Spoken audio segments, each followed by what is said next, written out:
জীবনের এই পর্যায়ে এসে আমি বুঝেছি ভালোবাসার সাথে শ্রদ্ধার মারাত্মক একটা সম্পর্ক আছে। আপনি যদি কাউকে শ্রদ্ধা বা সম্মান করতে না পারেন, তাহলে বিশ্বাস করুন তাকে আপনি ভালোবাসতে পারবেন না। তাই আপনি যাকে শ্রদ্ধা করেন না, আসলে তাকে আপনি ভালোবাসেন না। আর যিনি আপনাকে শ্রদ্ধা করে না কিন্তু ভালোবাসার কথা বলেন, তিনিও সঠিক না। কারণ শ্রদ্ধা না থাকলে ভালোবাসা আসতে পারে না। মনে রাখতে হবে, কাউকে ভালোবাসার পূর্ব শর্ত হচ্ছে শ্রদ্ধা করা। আসসালামু আলাইকুম, কেমন আছেন সবাই? আলহামদুলিল্লাহ, আমি অনেক ভালো আছি। আপনারা কে কোথায় থেকে আমার ব্লগ ভিডিও দেখছেন, অবশ্যই একটা করে কমেন্ট করে যাবেন। আজকের ভিডিওটা আমি একদম সকাল থেকে শুরু করেছি। আমি সকালের নাস্তায় 3টা রুটি আর সবজি খেয়েছিলাম। সবজিটা ছিল রাতের, আর রুটিটা তো ফ্রোজেন করা থাকে। সকালবেলায় আমি ভেজে নিয়েছি, ফ্রোজেন করা যে রুটিটা থাকে সেটাই। তো এটাই আমার ছিল সকালের নাস্তা। আর নতুন বছরে ভেবেছি যে আজকে অনেক কাজ করব, কিন্তু এত পরিমাণ শীত পড়ে গিয়েছে, মানে এই 1 তারিখ থেকেই মানে শীতে কোনো কিছুই আর করতে ভালো লাগছে না। তারপরেও ভাবলাম যে টুকটাক কিছু কাজ করে নেই। এদিকে ব্লেন্ডারটা এত বেশি ময়লা পড়ে গিয়েছিল, যার কারণে সুন্দরভাবে ক্লিন করে নিলাম। আর আমার বাসাটা যেহেতু একদম মেন রোডের সাথে, যার কারণে প্রতিদিন ধুলাবালিতে একদম ভরে যায়। যার কারণে প্রতিদিন একদিন পর যদি আমি পরিষ্কার করতে যাই, এত পরিমাণ ধুলাবালি জমে। যার কারণে এই তো সকাল সকাল পরিষ্কার করে নিচ্ছি।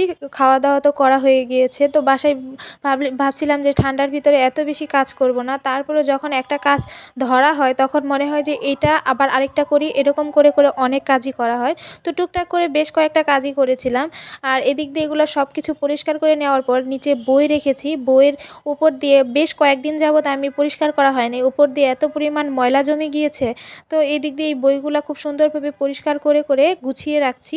আগে তবুও একটু মাঝে মাঝে বই পড়া হতো, এটা ওটা পড়তাম, কিন্তু এই ফেসবুক পেজের কাজ করতে এসে মানে সংসারের কাজেরই 12টা বেজে গিয়েছে। আর বই পড়া তো দূরের কথা, একবার ভিডিও শ্যুটটাও আবার এডিট করো, আবার আপলোড করো, মানে সময় সময়ে আপলোড না করলে ভিডিওর রিচ নাই, কোনো কিচ্ছু নাই। যার কারণে আর কি বলবো, এই ফেসবুক পেজে কাজ করতে এসে অনেক কিছু মিস করে যাচ্ছি।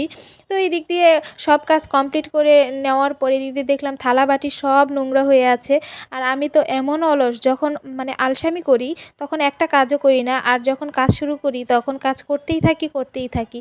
তখন মনে হয় যে এটা করতে হবে, ওইটা করতে হবে। তো সব কিছু আমি পরিষ্কার করে নেওয়ার পর ফ্রিজ থেকে এক এক বোতল দুধ বের করে নিলাম। আর মনে হলো যে আজকে পুলি পিঠা বানাই। আমার হাজব্যান্ড আবারও খেতে চেয়েছে পুলি পিঠা। আমি বেশ 2-3 দিন আগেই বানিয়েছিলাম, সেই ভিডিওটাও আপনাদের সাথে শেয়ার করেছি। তো পুলি পিঠা তো একদম ফিনিশ করা হয়ে গিয়েছে, তো বলছে যে আমি আবারও পুলি পিঠা খাবো। যার কারণে এই তো পুলি পিঠা বানাতে আসলাম। আর এই পুলি পিঠার রেসিপিটা কিন্তু আপনাদের সাথে আমি আর আগেই শেয়ার করে দিয়েছি। তবে আজকে শুধু ভাজা পুলি পিঠা না, আজকে ভাপে পুলি পিঠাও বানাবো, সেটাও আপনাদের সাথে শেয়ার করব যে কিভাবে ভাপে আমি পুলি পিঠা বানিয়েছিলাম, এটা কেমন হয়েছে, টেস্টটা কোনটা ভালো, ভাজাটা ভালো নাকি ভাপেটা ভালো, কে কোনটা পছন্দ করেন অবশ্যই কিন্তু কমেন্ট করবেন। তো এই দিক দিয়ে ডোটা খুব সুন্দরভাবে আমি রেডি করে নিয়ে বড় করে রুটি বানিয়ে নিব। আমি জানি আপনারাও হয়তো এইভাবেই করেন পুলি পিঠা বানাতে গেলে, তাহলে সবগুলো একদম সমান মাপে হয়। যার কারণে এইভাবে কেটে কেটে সবগুলো এইভাবে বানিয়ে নিয়েছি। এর আগের বার তো আমি অনেক বড় করে বানিয়েছিলাম, তবে আমার কাছে মনে হয়েছে যে ছোটো করে বানালে টেস্ট মানে আমার কাছে ভালো লাগে, অনেক ক্রিস্পি হয়। যার কারণে এবার একটু ছোটো করেই বানিয়েছি। আর আমি তো বাসায় এখন একা, আমি তো পুরোপুরি খাবো না, সব খেতে পারবও না। আর আগে ভাগে ভেজে রাখলেও সেটা খেতে ভালো লাগে না। যার কারণে এগুলা ফ্রোজেন করে রাখবো, আর আমার জন্য কয়েকটা আমি ভেজে আর ভাপে করে আপনাদের সাথে শেয়ার করব। তো এই সবগুলো পুলি পিঠা আমি এইভাবে ফ্রোজেন করে একদম মানে ড্রিপে রেখে দিব ফ্রোজেন করার জন্য। তো সব কিছু রেখে দেওয়ার পর এই কয়টা পিঠা আমি কিছু ভাজবো আর কিছু ভাপে দিব।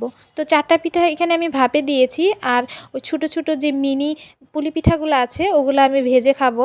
আমার একার জন্য এতগুলা পিঠা একদম তারপরেও বেশি হয়ে যাবে, তো আপনাদের সাথে শেয়ার করার জন্য বেশ কয়েকটা আমি মানে বেশি করেই ভেজেছি, মানে রেখে রেখে খাবো বেশ কিছুক্ষণ সময় নিয়ে। তো এটা ছিল ঠিক দুপুরের খাবার। আমি মোটামুটি আজকে আগেই খেয়ে নিয়েছিলাম, পিঠা বানিয়েছিলাম বিকালের ঠিক আগে। তো এই তো পিঠার এটা ছিল ভাপের, আর এগুলো ছিল ভাজা। আমার কাছে ভাজাটাই বেস্ট।